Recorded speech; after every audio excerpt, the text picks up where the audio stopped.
grupo guerrillero que en agosto de 1984, 15 meses antes del ataque al Palacio de Justicia, había firmado un acuerdo de cese al fuego con el gobierno de Belisario Betancur y ahora pretendía juzgarlo por traición a la voluntad nacional de paz. Los magistrados de la Corte Suprema de Justicia eran objeto de agresivas amenazas por parte de los cárteles de la droga ante su persistencia por defender la legalidad del tratado de extradición de colombianos a Estados Unidos. Los militares no ocultaban su malestar por las políticas de paz puestas en marcha en el gobierno Betancur y con el M-19 libraban una guerra aparte por el protagonismo que esta organización alzada en armas desplegaba en la vida nacional. Decenas de empleados y ocasionales visitantes del Palacio de Justicia, sede de la Corte Suprema de Justicia y del Consejo de Estado, trasegaban en la cotidianidad de aquel noviembre de 1985 con la incertidumbre de que algo podía suceder.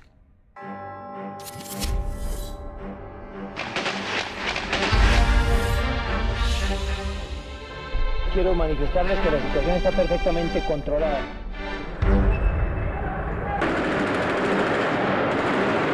A las 11:35 de la mañana del miércoles 6 de noviembre de 1985, con el objetivo de promover un juicio público al presidente Belisario Betancur, un comando guerrillero del M-19 se tomó por asalto el Palacio de Justicia de Colombia. El grupo ingresó por el sótano en un camión que había sido robado horas antes. Las Fuerzas Armadas reaccionaron con toda su capacidad militar y durante 28 horas, desde la Plaza de Bolívar, frente a la sede del Congreso y en el mismo entorno de la Casa Presidencial, se desarrolló un feroz combate que cambió la historia contemporánea de Colombia.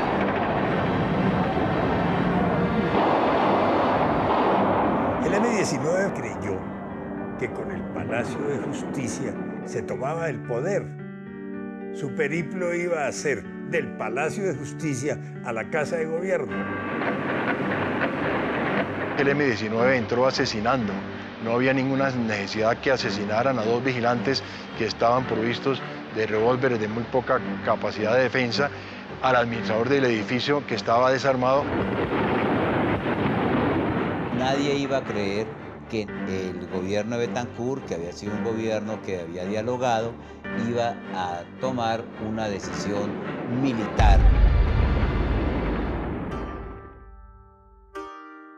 Una tragedia advertida 19 días antes del ataque, cuando la policía puso al descubierto un plan del M-19 para tomarse el Palacio de Justicia y habló de capturados con horarios, reseñas de ingresos y planos de la edificación, piso por piso y despacho por despacho.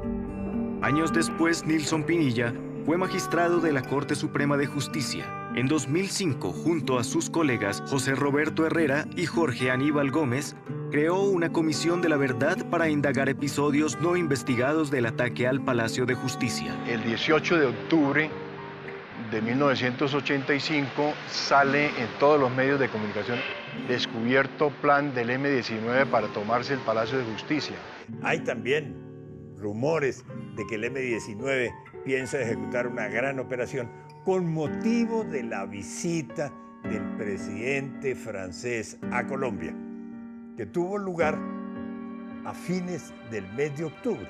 Los hallazgos de la policía motivaron ese mismo día una reunión urgente con los presidentes de la Corte Suprema de Justicia y el Consejo de Estado. Carlos Betancur Jaramillo, quien entonces oficiaba como presidente del Consejo de Estado, así recuerda lo que estaba advertido. El 17 de octubre, por invitación de la policía, el presidente Reyes Echandía por la Corte y yo por el Consejo de Estado, allá nos dijeron que se había detectado que iba a haber la toma del palacio.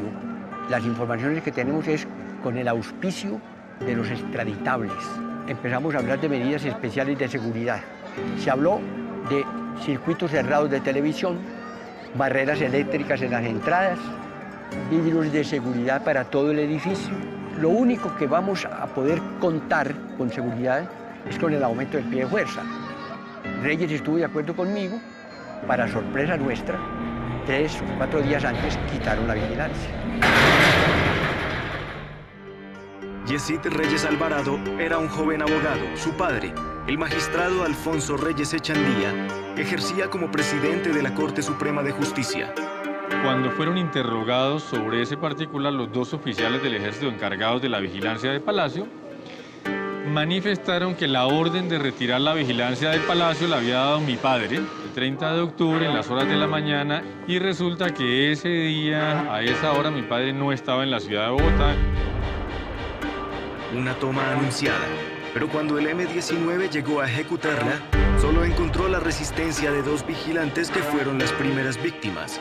Por los corredores y escaleras del palacio, con escasa resistencia de un puñado de escoltas, los guerrilleros dominaron rápidamente la situación y comenzó la toma de rehenes. Los primeros fueron los magistrados de la corte. En ese momento, los colombianos más amenazados, pues debían decidir si el tratado de extradición con Estados Unidos podía aplicarse para enfrentar a Pablo Escobar Gaviria. El capo los mantenía sometidos a un acoso a través de agresivas amenazas. Esa corte había sido sumamente amenazada. A los magistrados los tenían intimidados, los narcotraficantes les mandaban copia de sus conversaciones privadas para demostrar que sí los tenían perfectamente en un proceso de seguimiento. Los magistrados fueron abandonados a su suerte y su desesperado clamor para que cesara la confrontación entre el ejército y el M-19 no fue escuchado. Yo hablé con mi padre telefónicamente, me dijo que había hablado con el director general de la policía y con el director del DAS de la época, quienes le habían asegurado que la orden de cese al fuego por parte del gobierno ya estaba dada. Yo le propuse entonces que si el problema era de comunicación, saliera a un medio como la radio y contara lo que me estaba diciendo.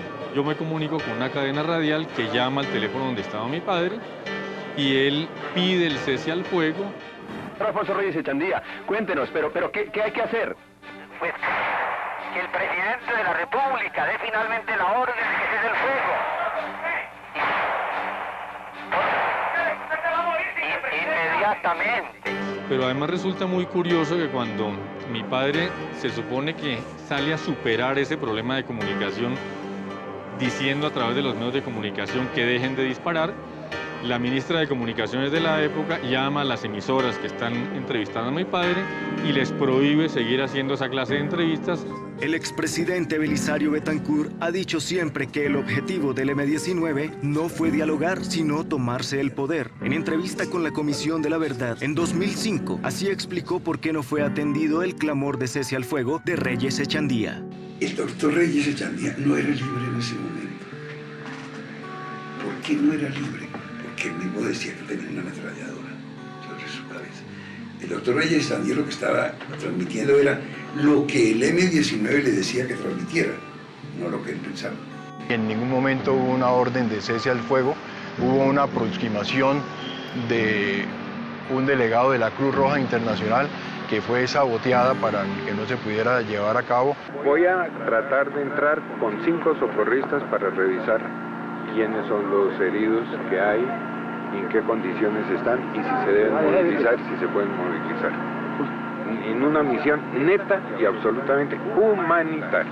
La salida de un consejero de Estado que llevaba la consigna de hacerles ver al presidente que había todavía rehenes y la fuerza pública no lo dejó llegar hasta el Palacio Presidencial.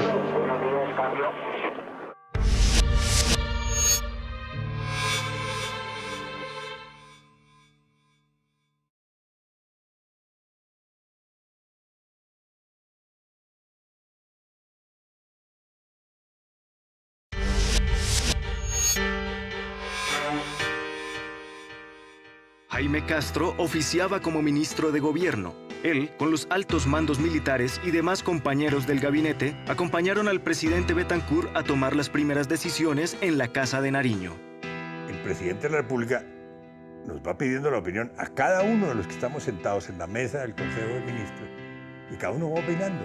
Y cuando llega a donde el ministro de Defensa, que es un general en servicio activo, él le dice: presidente, solicito su venia para hablar de último. Y cuando habla de último dice: bueno, estoy totalmente de acuerdo con lo que han dicho mis colegas los ministros civiles. Suspendemos el fuego si es bilateralmente que se suspende el fuego, porque es que el M-19 le decía al gobierno: no disparen ustedes. Nosotros nos reservamos el derecho a seguir haciéndolo. El presidente Betancur promovió momentos de diálogo telefónico, pero apoyado por sus ministros, decidió no negociar. Sus ministros de Educación, Comunicaciones y Justicia pidieron suspender operaciones mientras intervenía la Cruz Roja. Pero como esta mediación fracasó, se impuso el lenguaje de las armas. Desde el principio dije, vamos a dialogar, pero no a negociar, porque las solicitudes de los asaltantes no son negociables. Me he reunido varias veces conmigo mismo, a ver en qué momento perdí el control y lo asumieron los mandos militares. Lo asumieron los mandos militares cuando les delegué a ellos. Ustedes restablezcan la Constitución allá, respetando la vida de los rehenes y aún de los guerrilleros. El fuego nunca cesó. Murieron 101 personas y 11 más que trabajaban y visitaban el Palacio de Justicia no aparecieron ni vivas ni muertas. Este suceso lleva más de 2 décadas en la memoria de Colombia, pero nadie purgó un día de prisión. Solo a partir de 2005, los principales oficiales y suboficiales del ejército que participaron en la retoma comenzaron a responder ante la justicia. Se investiga por qué desaparecieron 11 personas durante la recuperación militar del palacio, lo mismo que una guerrillera que fue vista en el lugar donde eran ubicados los rescatados. Un proceso judicial que ha vuelto a abrir heridas que nunca se cerraron y que hoy divide la opinión pública en Colombia entre quienes exaltan o reprochan la actuación de la fuerza pública. Los militares en este momento no están siendo juzgados por las actuaciones ocurridas durante la toma de Palacio de Justicia, sino por hechos absolutamente posteriores, que es la desaparición de las personas. Ramón Jimeno es uno de los periodistas que más ha estudiado el tema. Si bien el M-19 es el responsable inicial de la toma, el responsable final de la mayoría de los muertos, el 90%, fue el ejército. Con destinos inciertos, los protagonistas de ayer hoy viven un presente totalmente opuesto a su pasado. Los oficiales y suboficiales que en noviembre de 1985 fueron exaltados como héroes y la justicia exculpó durante un cuarto de siglo, hoy están presos o en espera de sentencia. Entre ellos, el coronel Alfonso Plazas Vega, recordado por la respuesta que dio cuando los periodistas indagaron por su misión en Palacio. Mantener la democracia, maestro. Aquí no van ellos a asustarnos ni a atentar contra ninguno de los poderes, ni contra ninguna de las ramas del poder público. El coronel Alfonso Plazas Vega era el comandante de la Escuela de Caballería del Ejército. Hoy está condenado a 30 años de prisión por el delito de desaparición forzada y así se defiende. Llevo 3 años y 3 meses privado de mi libertad, violándome todos mis derechos humanos, coleccionando todo tipo de mentiras con un propósito de carácter político, de carácter vengativo por parte de los acusadores, que no son otra cosa que la expresión de los mismos asaltantes del Palacio de Justicia. La respuesta al ataque del M-19 fue inmediata. Antes de 10 minutos, con personal del batallón Guardia Presidencial, algunos policías y hasta un espontáneo particular, se inició la retoma. Desde el primer momento, la consigna fue responder a un ataque terrorista sin advertir que se había convertido en una toma de rehenes. Si la intención era rescatar a Dante, ¿por qué le disparan un cañonazo al frontis del palacio? Dieron para mí una razón que es risible, que ellos hicieron ese disparo para que el humo se pudiera salir por allí y la gente no muriera asfixiada. Esa fue la razón que dieron. Pero yo creo que fue excesiva y se comentó insistentemente de que la orden era que dispararan a todo lo que se moviera. El ejército estaba defendiendo la democracia y es lo mismo que yo le digo en este momento. El sistema democrático, por el cual todavía, con todas sus imperfecciones, funciona Colombia, se le debe a la actuación del ejército en esos 2 días. Otra cosa piensa la abogada Ángela Buitrago, quien fue la fiscal que ordenó investigar a los militares por las desapariciones ocurridas durante la retoma. El coronel Plaza supo que se desplazaron a la Escuela de Caballería personas que posteriormente nunca aparecieron después de los hechos del Palacio de Justicia.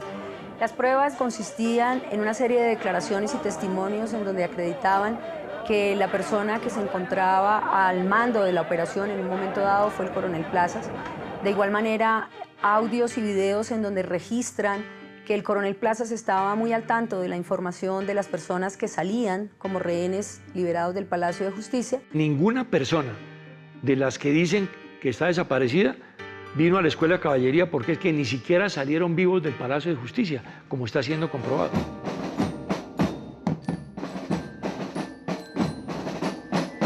En contraste con el presente que hoy afrontan los militares, los líderes del M-19 incursionan en política, hacen empresa o defienden los derechos humanos. Los militares procesados lo recalcan para defenderse. El M-19 se tomó el Palacio de Justicia. Estamos hablando de las mismas personas que hoy en día detentan los cargos de gobernadores, parlamentarios, candidatos presidenciales. Es decir, aquí en Colombia se premió a los criminales y se castigó a los defensores del Estado de Derecho. 4 años y medio después del ataque al Palacio de Justicia, el M-19 entregó sus armas y 1 año después fue mayoría en la Asamblea Constituyente que expidió la carta política que hoy rige a Colombia. Ya no existe como organización política, pero sus exdirigentes hoy pugnan por el poder. Cambiaremos la historia de Colombia. Gustavo Petro pertenecía a la cúpula del M-19 y en la época del Palacio de Justicia estaba en prisión. En marzo de 1990 se desmovilizó con sus compañeros de armas e ingresó a la política con notorio éxito. En 2010 fue candidato a la presidencia de Colombia. El Palacio de Justicia está en ese corazón de esa historia contemporánea de Colombia. Si la decisión allí hubiera sido la paz, lo que hubiera acontecido es que el paramilitarismo no se hubiera desarrollado, que la Constitución del 91 no se hubiera hecho en el 91 sino antes, que en 1985 el Estado colombiano hace todo un esfuerzo para impedir que las ideas del M-19 se vuelvan realidad en su sociedad. Solo 4 años después, 1989, el Estado colombiano acepta una negociación con el M-19. El pueblo colombiano elige mayoritariamente al M-19 como constituyente y el M-19 termina siendo de manera protagónica la Constitución del 91.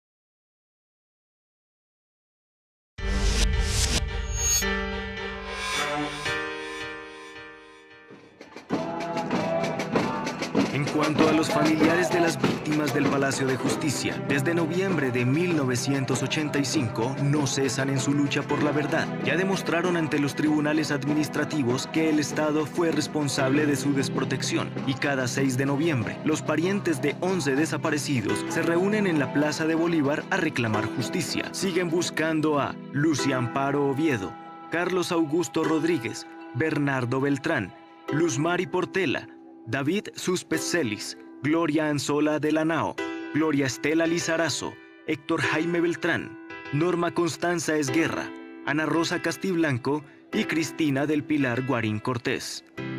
Una de ellas es Alejandra Rodríguez. Tenía 35 días de nacida cuando ocurrió la tragedia del Palacio de Justicia.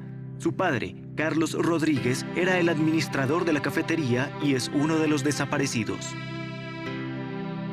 Las conmemoraciones básicamente sí son un propósito para exigir verdad, justicia y reparación para quienes fueron desaparecidos, porque en el momento en que ellos fueron desaparecidos se les robó su dignidad humana, se les robó su vida. Héctor Beltrán tiene 80 años y está pensionado. Lleva un cuarto de siglo buscando a su hijo Héctor Jaime, quien trabajaba como mesero en la cafetería. Una familia cuando pierde un miembro muy allegado tiene muchos traumatismos sociales, morales, económicos. Los familiares de los desaparecidos ya lograron que la justicia ordenara repararlos económicamente, pero quieren más, quieren saber la verdad. César Rodríguez es uno de ellos y así sintetiza los objetivos de su búsqueda. Afortunadamente hemos logrado mantener la lucha pues con dos objetivos. Uno, la parte jurídica, porque se sepa la verdad y porque se haga justicia y porque los responsables paguen por sus crímenes. Y otra, por mantener viva la memoria de nuestros familiares. ¡Que lo oigan los chulos! Pero ¿cuáles fueron las razones para que se precipitara esta tragedia? La guerrilla del M-19 estaba activa desde 1974 y se creó como respuesta a un presunto fraude en las elecciones presidenciales de 1970. Con el paso de los años, ganó protagonismo a través de publicitadas acciones, el robo de armas al ejército a través de un túnel cavado días antes del Año Nuevo de 1979, o la toma de la Embajada de la República Dominicana en 1980. Se acostumbraron a asestar golpes militares que causaran opinión y quiso repetir juzgando al presidente Belisario Betancur frente a los dignatarios de la justicia. El ataque del M-19 lo que buscaba era darle la vuelta a la situación que ellos estaban viviendo, que era de derrota. Estaban acostumbrados a dar golpes muy escandalosos, de mucho efecto, de mucho impacto, y en ese sentido la lucha militar era simplemente una lucha publicitaria, no era un aparato militar organizado, sino era un aparato militar muy precario. El concepto del Palacio de Justicia era darle la vuelta a la situación de reversa en la que estaban a través de un golpe espectacular en el que esperaban cambiar la situación política. El M-19 estaba viviendo con el gobierno nacional un proceso de paz que se había firmado en agosto de 1984. Hubo un sabotaje político y militar, y el M-19 respondió un año después con una ofensiva militar. Durante el gobierno anterior de Julio César Turbay, entre 1978 y 1982, aplicando un severo régimen penal, las fuerzas militares habían llevado a la cárcel a los máximos dirigentes del M-19. Sin embargo, su sucesor Belisario Betancur, en busca de paz, prefirió impulsar una ley de indulto y los guerrilleros recuperaron su libertad. Desde entonces, el ejército y el M-19 libraban una guerra aparte.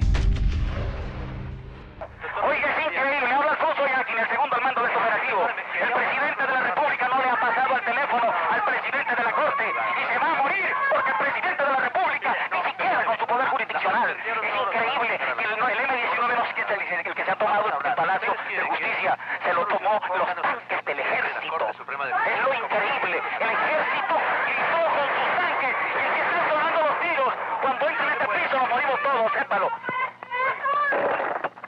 El ejército colombiano reacciona de esa forma porque entiende que tiene que exterminar la amenaza guerrillera en Colombia, como se hizo en América Latina. En ese momento los generales y quienes están dominando en el alto mando están influenciados por la ideología de los argentinos, de Pinochet, de Videla, en el sentido de que hay que exterminar a los enemigos de la sociedad, que son los guerrilleros que quieren establecer el socialismo y el comunismo. El otro protagonista, pero a la sombra, fue el narcotráfico. Desde los años 70, sin suficiente control del Estado, los capos de la droga eran hombres de negocios, dueños de equipos de fútbol o reputados políticos.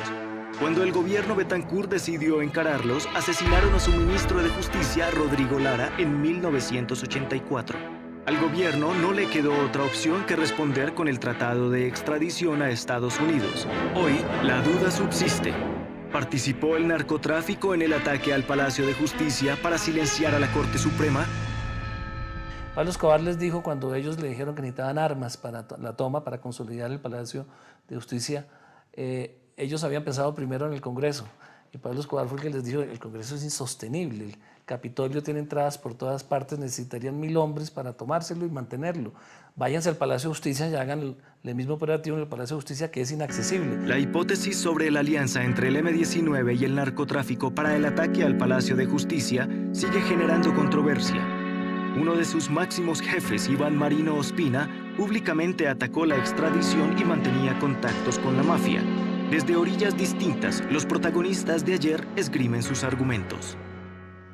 El contacto que tiene Iván Marino Ospina con Pablo Escobar y del cual sacan la conclusión de que Pablo Escobar financió la toma del Palacio, fue un contacto del M-19 para impedir que Pablo Escobar siguiera asesinando sus militantes. En el manifiesto que divulga el M-19, en el instante mismo del asalto, uno de los puntos claves es la no extradición. Los primeros rehenes que caen en manos del M-19 son los magistrados de dos salas de la Corte Suprema de Justicia, la Sala Penal y la Sala Constitucional. Esas salas estaban tomando decisiones sobre el tratado de extradición. 7 meses después de la toma, el Congreso absolvió al presidente Belisario Betancur con el argumento de que su conducta obedeció a un típico acto de gobierno. Y en enero de 1989, cuando se ordenó la captura de los 30 líderes principales del M-19, ya estaban en negociaciones de paz con el gobierno de Virgilio Barco. Un año después entregaron sus armas y su responsabilidad en el ataque quedó borrada. ¿Qué digo la justicia política? El Congreso, que prematuramente le dio amnistía al M-19 sin que se hubiera establecido claramente cuál había sido su participación. En 1992, 3 años después de aprobado el indulto al M-19, una jueza intentó revivir el proceso en su contra, porque el terrorismo no podía ser amnistiado. El Congreso tuvo que aclarar que el perdón judicial incluía los hechos del Palacio de Justicia. Una juez ordenó investigarlos a ellos con el argumento constitucionalmente válido de que las leyes de amnistía no podían comprender los actos de ferocidad, barbarie o terrorismo. ¿Qué hizo el Congreso? Inmediatamente, para salirle al paso de la juez, entonces decretó otra ley de amnistía. Con el M-19 el costo de incorporarlos a la vida civil era muy barato. Una amnistía y un ministerio y unos pocos puestos en el Congreso. Lo que quedan son las cicatrices de sangre, los hechos violentos, las víctimas, los soldados muertos por ellos, las víctimas civiles, la gente que pagó el secuestro que ellos cometieron, de muchos empresarios. Esas heridas son las que no se cierran, pero conciliar con ellos fue muy fácil porque estaban predispuestos.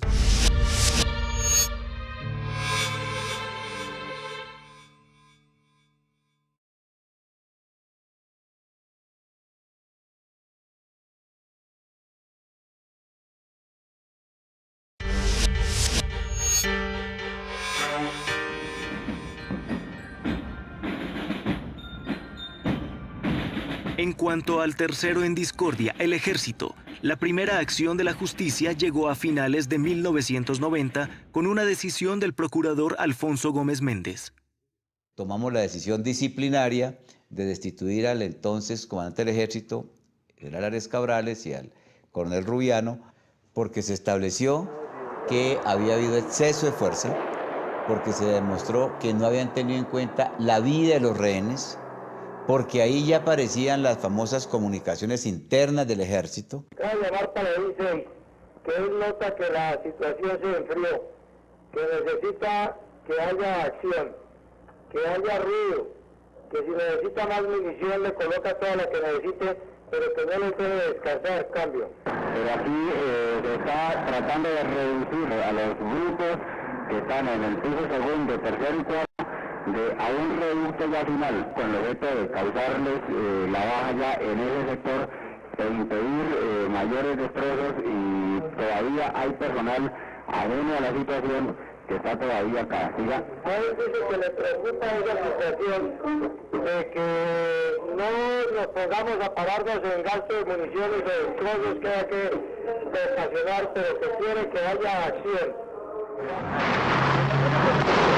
Es obvio que cualquier comandante quiere una definición pronta y presiona a las tropas para que se tomen las decisiones rápidas, porque cada minuto que pasa hay un país expectante de tener resultados. La destitución de 2 oficiales del ejército en 1990 creó una enorme confrontación política entre defensores y detractores de la actuación de la fuerza pública. Esa polarización social hizo que algunos ventilaran la tesis de un pacto de silencio por ocultar la verdad.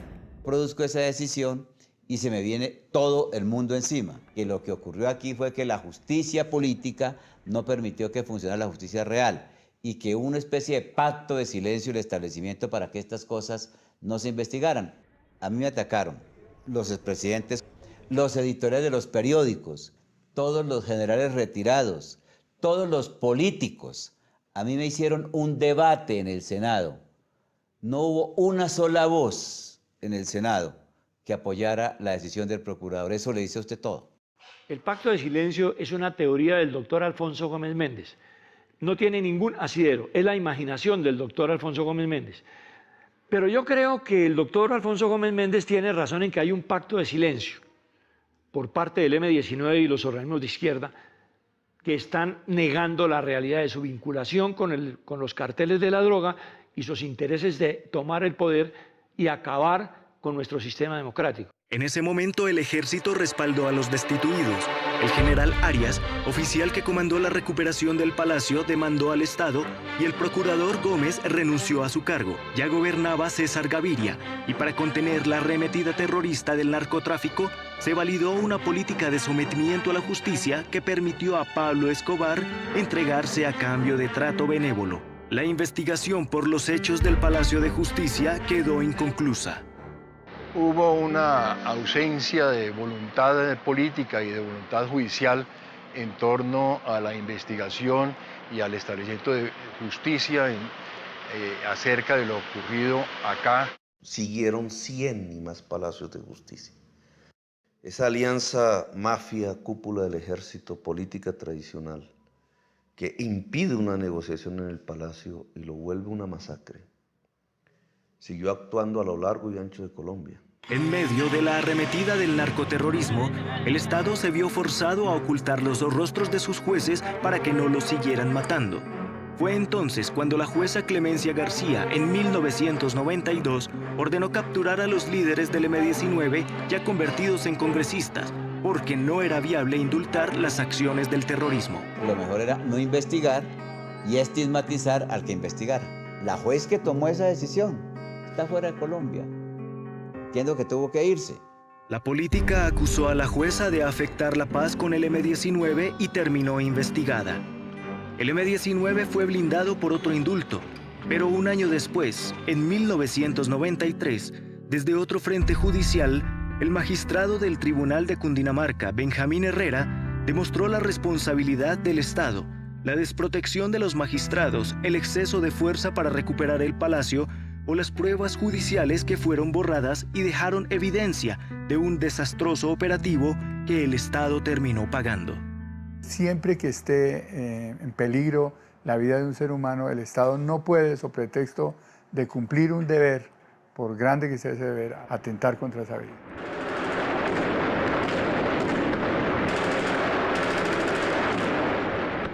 La fuerza pública actuó a su antojo. Todo el que pasaba por acá disparaba al interior, a lo que se moviera. Hubo una descoordinación notable, hubo un exceso de fuerza, hubo una gran locura en la forma como se inició la investigación, porque muy rápidamente se procedió a remover los cadáveres de sus sitios, a quitar escombros y a lavar con agua, con lo cual las huellas que podían haber permitido esclarecer algunos de los homicidios, algunas de las muertes, fueron alteradas. Es que las fuerzas militares obraron de acuerdo con sus propios esquemas y que pretermitieron sin duda las recomendaciones de que la vida de los rehenes no sufrieran riesgo. Ahora, no estoy en capacidad de decir cómo fue que dentro los rehenes murieron. El Estado fue reiteradamente condenado por haber retirado la vigilancia del palacio y por haber abusado en la utilización de la fuerza durante la operación de retoma del mismo. Hay también dos sentencias en las que se condena al Estado administrativamente por la desaparición de personas que estaban al interior del Palacio de Justicia en esos 2 días. ¡Ni perdón, ni olvido! ¡Verdad, justicia y reparación! A partir de 1993, los familiares de las víctimas, entre ellos de los desaparecidos, recibieron en gramos de oro convertidos en pesos millonarias sumas. Pero a pesar de la reparación económica, no surgió el mismo interés por encontrar a los desaparecidos. Solo sus familias insistieron en la lucha por la verdad. El primero en encarnarla fue el recientemente fallecido ex juez Enrique Rodríguez, padre de Carlos Rodríguez, administrador de la cafetería del Palacio. ¿Cómo es posible que en el Palacio de Justicia, en el centro de Bogotá, se asesine a la gente y no se sepa ni siquiera qué hicieron con los cadáveres? Mi abuelito Enrique fue una persona que desde los primeros días se encargó de buscar a las personas, de buscar a mi papá. Mi hijo mayor, mi primogénito, él era un padre muy abnegado porque tenía 4 mujercitas, hijas. Por cosas de la vida consiguió trabajo en la cafetería como mesero. Los cadáveres fueron removidos por disposiciones militares y remitidos a medicina legal.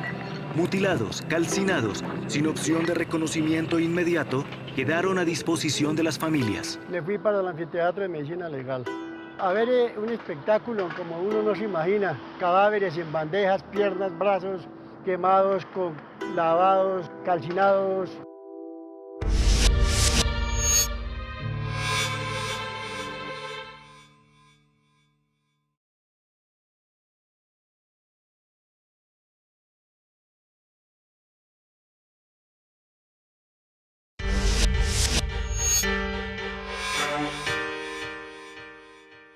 A las pocas semanas, a la búsqueda se sumó el penalista y defensor de derechos humanos Eduardo Umaña Mendoza, y a finales del 85, sus alegatos ante el Estado ya eran determinantes para que el caso de los desaparecidos no fuera archivado. Eduardo Umaña Mendoza era un abogado de derechos humanos que había trabajado en casos muy importantes y que se enfrentaba muy directamente a todos los poderes, al poder civil, al poder militar.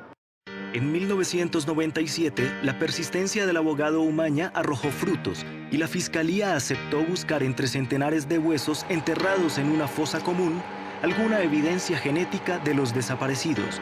Las pruebas de ADN probaron que Ana Rosa Castiblanco, empleada de la cafetería, una de las desaparecidas, había sido enterrada en esa fosa.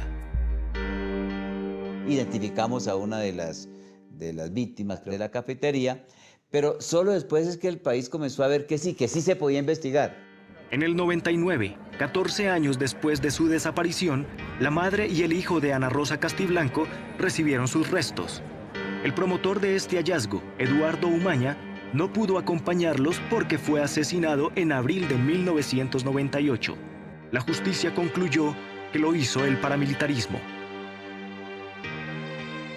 El tiempo siguió pasando sin novedades judiciales, razón que motivó en 2005 a los exmagistrados de la Corte Suprema de Justicia, José Roberto Herrera, Jorge Aníbal Gómez y Nilson Pinilla, para crear una comisión de la verdad para atar cabos sueltos del ataque y la retoma. De por qué se retiró la vigilancia.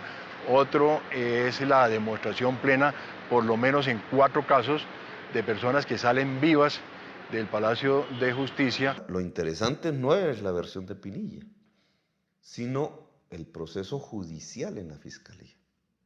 Es que mientras aparece la Comisión de la Verdad, el proceso judicial va avanzando y va descubriendo la verdad a borbotones. Ese mismo 2005, la Fiscalía decidió reabrir la investigación sobre las desapariciones, admitiendo que este es un delito continuo, es decir, mientras no aparezcan los desaparecidos, el delito se está ejecutando y por tanto no prescribe.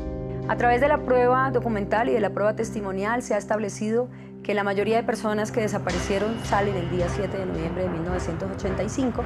También aparece un documento anónimo en donde hay manifestaciones claras y expresas que se están llevando las personas a la Escuela de Caballería, testimonios de algunas personas que fueron valoradas tanto por la Fiscalía como por la juez de primera instancia, a quienes se les da plena credibilidad, y a esas personas en particular narran hechos concretos en donde hay participación del coronel Plazas, del B2, de la Brigada 13 y de organismos de inteligencia del ejército de esa época. Se sabe que la guerrillera Clara Elena Enciso salió con vida del palacio y que años después murió de cáncer en México, que la guerrillera Irma Franco fue vista entre los detenidos y después se perdió su rastro, y que 11 personas más no fueron reportados ni vivos ni muertos. Aún así, hay quienes persisten en afirmar que no hay verdades ocultas. No hay nada secreto, nada no revelado. No hay desaparecidos y no hay retoma.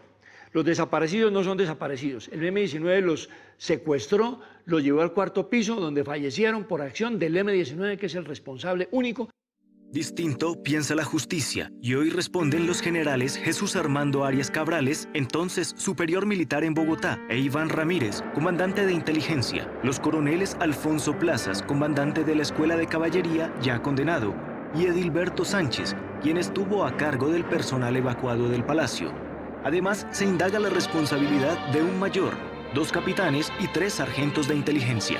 La Casa del Florero, sitio donde se dio el primer grito de independencia de Colombia en 1810, se utilizó como puesto de mando militar para concentración de rescatados y de sospechosos. El segundo piso se improvisó como sala de interrogatorios y de allí fueron sacadas algunas personas con rumbo desconocido.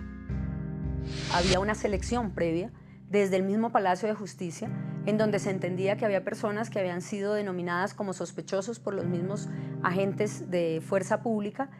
Baste ver cómo las imágenes reportan personas que son acompañadas permanentemente por miembros de la fuerza pública. Algunos de ellos les apuntan con armas, los llevan con las manos en alto o los llevan con las manos fuertemente asidas, los llevan entre 2 soldados normalmente. Son personas que están desde el primer momento identificadas o posiblemente identificadas como parte del grupo o apoyo del grupo, y esa razón me imagino que es la que obliga a que se trasladen las personas a las diferentes unidades de la Brigada 13. En uno de los videos surgió la imagen de un hombre saltando en un pie. Hoy se investiga si ese rescatado después fue ejecutado y reportado como víctima del fuego cruzado. Resultó ser el auxiliar del Consejo de Estado, Carlos Horacio Urán. Quien evidentemente es reconocido por su propia esposa y por otras personas cuando sale vivo, apoyándose en una sola pierna, con los brazos sobre los hombros de 2 unidades de la fuerza pública. Y luego su cadáver es encontrado en el interior del Palacio de Justicia, más o menos en el sitio donde ahora me encuentro. Hoy, mucho tiempo después, sabemos que incluso un magistrado fue asesinado fuera del palacio en establecimiento militar. Aquí en el 2 de la brigada encontraron la billetera de él atravesada por un tiro. Hay fácilmente 200 elementos ahí en el 2 de la brigada. Carteras de señoras, cédulas de ciudadanía, y ahí estaba la billetera de Urán, como están las de otra. Entonces, ¿todas esas personas fueron desaparecidas por el ejército? No, lo que pasó es que cuando terminaron los combates, los señores de inteligencia se metieron a buscar cualquier cosa que pudiera servir de indicio para investigar quién más está metido en semejante horror, y guardaron esas cosas durante mucho tiempo. Entonces llega aquí una fiscal investigadora, encuentra una billetera en la brigada, y entonces dije, aquí está la billetera local, luego ellos la mataron. Bonita conclusión. Ayer y hoy, 2 miradas distintas frente a lo sucedido en el Palacio de Justicia. Además de los militares procesados, los protagonistas del cruento episodio con su destino a cuestas. El presidente Belisario Betancur absuelto desde junio de 1986. Yo me equivoqué en la arrogancia del poder, de que debía haber hecho más pedagogía con los militares. En cuanto al M-19, recientemente un tribunal dispuso que, en aquellos casos que exguerrilleros que no se acogieron al indulto, podrían ser investigados por el acto terrorista que significó la toma. Todos los que fueran miembros, miles y miles de personas que eran miembros del M-19 deben ir a la cárcel por las acciones dentro del palacio que no cometieron. Eso sería igual a que si yo, desde este momento y por venganza, dijera todos los miembros del ejército que entraron al palacio o que fueran integrantes del ejército de Colombia son responsables de la retoma del Palacio de Justicia por el ejército. Hoy deben ser juzgados. Por su parte, los familiares de las víctimas persisten en sus reclamos, pero al menos hoy viven el momento judicial que hace mucho tiempo llevaban aguardando. ¿Dónde está mi hijo? ¿A dónde lo enterraron? ¿Qué hicieron con él? Como estancada en el tiempo, la sociedad colombiana quiere cerrar el capítulo del ataque al Palacio de Justicia. Hoy cada quien tiene sus conclusiones sobre las lecciones aprendidas. El país aprendió de unos medios de comunicación que se dejaron censurar cuando el presidente de la Corte Suprema estaba suplicando una negociación. Un M-19 que toma una decisión de entrar al Palacio cuando la decisión que tenía que tomar era profundizar la paz, así nos estuvieran asesinando. Una cúpula militar que prefirió su interés particular a permitir una salida pacífica. Y una herida que, por supuesto, habría preferido que nunca se hubiera ejecutado. El actual presidente Juan Manuel Santos se ha mostrado dispuesto a acatar las decisiones de la justicia, porque son necesarias para cerrar un sombrío capítulo de la historia reciente de Colombia. Hoy quiero reafirmar, como presidente de la República, que estamos prestos, que estamos decididos, que estamos determinados a atender este llamado y a transitar, así duela, el camino de la verdad y de la memoria. Quiero conocer la verdad, que en el momento en que pueda decir, papá, por fin te encontré, por fin supe qué pasó contigo, por fin tengo un lugar donde llorarte. El ataque y la retoma del Palacio de Justicia no concluyen mientras la verdad y la justicia no se impongan. Por eso, como ayer, la sociedad y sus líderes siguen divididos frente a este hecho histórico que representa una herida abierta en la memoria de Colombia. El gobierno nacional, profunda y dolorosamente afligido, informa al país que, primero, agradece y valora la solidaridad recibida del Congreso de la República, de todos los expresidentes, de todos los candidatos presidenciales. Segundo, desde el mismo momento en que se produjo el atentado contra una de las ramas del poder público, como es la justicia, rechazó cualquier posibilidad de negociación con quienes mediante hechos terroristas pretenden poner en jaque las instituciones. Tercero, al repeler el asalto, hizo saber a sus autores que debían entregarse y bajo el amparo de la ley, les ofreció la garantía de respetar sus vidas como es su deber hacerlo y de un juicio imparcial. Cuarto, agradece la heroica labor de las fuerzas militares y de policía y destaca que gracias a ella se ha logrado el rescate de más de 200 personas que estuvieron retenidas por el M-19 después de que este asaltó el Palacio de Justicia. El gobierno reitera su fe en la necesidad de seguir buscando la paz, sin que ello implique ceder ante las amenazas por graves que sean, o comprometer las instituciones de la República, y sabe que así interpreta la voluntad de las grandes mayorías nacionales que quieren ver preservada la Constitución Nacional y las leyes. Bogotá, noviembre 7 de 1985. Asistencia de un puñado de escoltas, los guerrilleros dominaron rápidamente la situación y comenzó la toma de rehenes. Los primeros fueron los magistrados de la Corte. En ese momento, los colombianos más amenazados, pues debían decidir si el tratado de extradición con Estados Unidos podía aplicarse para enfrentar a Pablo Escobar Gaviria. El capo los mantenía sometidos a un acoso a través de agresivas amenazas. Esa corte había sido sumamente amenazada. A los magistrados los tenían intimidados, los narcotraficantes les mandaban copia de sus conversaciones privadas para demostrar que sí los tenían perfectamente en un proceso de seguimiento. Los magistrados fueron abandonados a su suerte y su desesperado clamor para que cesara la confrontación entre el ejército y el M-19 no fue escuchado. Yo hablé con mi padre telefónicamente, me dijo que había hablado con el director general de la policía y con el director del DAS de la época, quienes le habían asegurado que la orden de cese al fuego por parte del gobierno ya estaba dada. Yo le propuse entonces que si el problema era de comunicación, saliera a un medio como la radio y contara lo que me estaba diciendo. Yo me comunico con una cadena radial que llama al teléfono donde estaba mi padre. Y Reyes Echandía por la Corte y yo por el Consejo de Estado, allá nos dijeron que se había detectado que iba a haber la toma del Palacio. Las informaciones que tenemos es con el auspicio de los extraditables. Empezamos a hablar de medidas especiales de seguridad. Se habló de circuitos cerrados de televisión, barreras eléctricas en las entradas, vidrios de seguridad para todo el edificio. Lo único que vamos a poder contar con seguridad es con el aumento del pie de fuerza. Reyes estuvo de acuerdo conmigo, para sorpresa nuestra, 3 o 4 días antes quitaron la vigilancia. Yesid Reyes Alvarado era un joven abogado. Su padre, el magistrado Alfonso Reyes Echandía, ejercía como presidente de la Corte Suprema de Justicia. Cuando fueron interrogados sobre ese particular los 2 oficiales del ejército encargados de la vigilancia de Palacio, manifestaron que la orden de retirar la vigilancia del Palacio la había dado mi padre el 30 de octubre en las horas de la mañana, y resulta que ese día, a esa hora, mi padre no estaba en la ciudad de Bogotá.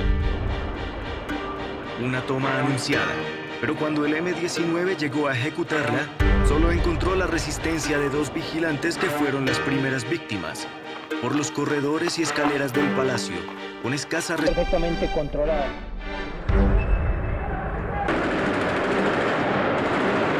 A las 11:35 de la mañana del miércoles 6 de noviembre de 1985, con el objetivo de promover un juicio público al presidente Belisario Betancur, un comando guerrillero del M-19 se tomó por asalto el Palacio de Justicia de Colombia. El grupo ingresó por el sótano en un camión que había sido robado horas antes. Las Fuerzas Armadas reaccionaron con toda su capacidad militar y durante 28 horas, desde la Plaza de Bolívar, frente a la sede del Congreso y en el mismo entorno de la Casa Presidencial, se desarrolló un feroz combate que cambió la historia contemporánea de Colombia.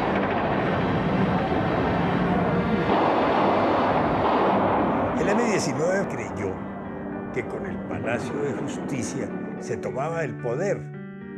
Su periplo iba a ser del Palacio de Justicia a la Casa de Gobierno. El M-19 entró asesinando. No había ninguna necesidad que asesinaran a 2 vigilantes que estaban provistos de revólveres de muy poca capacidad de defensa, al administrador del edificio que estaba desarmado. Nadie iba a creer que el gobierno de Betancur, que había sido un gobierno que había dialogado, iba a tomar una decisión militar. Una tragedia advertida 19 días antes del ataque, cuando la policía puso al descubierto un plan del M-19 para tomarse el Palacio de Justicia y habló de capturados con horarios, reseñas de ingresos y planos de la edificación, piso por piso y despacho por despacho. Años después, Nilson Pinilla fue magistrado de la Corte Suprema de Justicia. En 2005, junto a sus colegas José Roberto Herrera y Jorge Aníbal Gómez, creó una comisión de la verdad para indagar episodios no investigados del ataque al Palacio de Justicia. El 18 de octubre de 1985 sale en todos los medios de comunicación descubierto plan del M-19 para tomarse el Palacio de Justicia. Hay también rumores de que el M-19 piensa ejecutar una gran operación con motivo de la visita del presidente francés a Colombia, que tuvo lugar a fines del mes de octubre.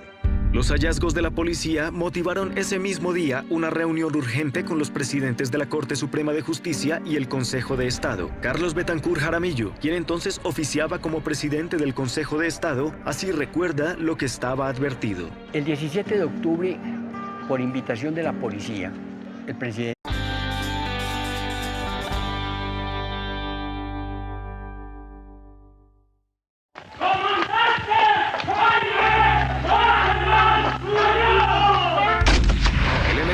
Era un grupo guerrillero que en agosto de 1984, 15 meses antes del ataque al Palacio de Justicia, había firmado un acuerdo de cese al fuego con el gobierno de Belisario Betancur y ahora pretendía juzgarlo por traición a la voluntad nacional de paz. Los magistrados de la Corte Suprema de Justicia eran objeto de agresivas amenazas por parte de los cárteles de la droga ante su persistencia por defender la legalidad del tratado de extradición de colombianos a Estados Unidos. Los militares no ocultaban su malestar por las políticas de paz puestas en marcha en el gobierno Betancur y con el M-19 libraban una guerra aparte por el protagonismo que esta organización alzada en armas desplegaba en la vida nacional. Decenas de empleados y ocasionales visitantes del Palacio de Justicia sede de la Corte Suprema de Justicia y del Consejo de Estado, trasegaban en la cotidianidad de aquel noviembre de 1985 con la incertidumbre de que algo podía suceder.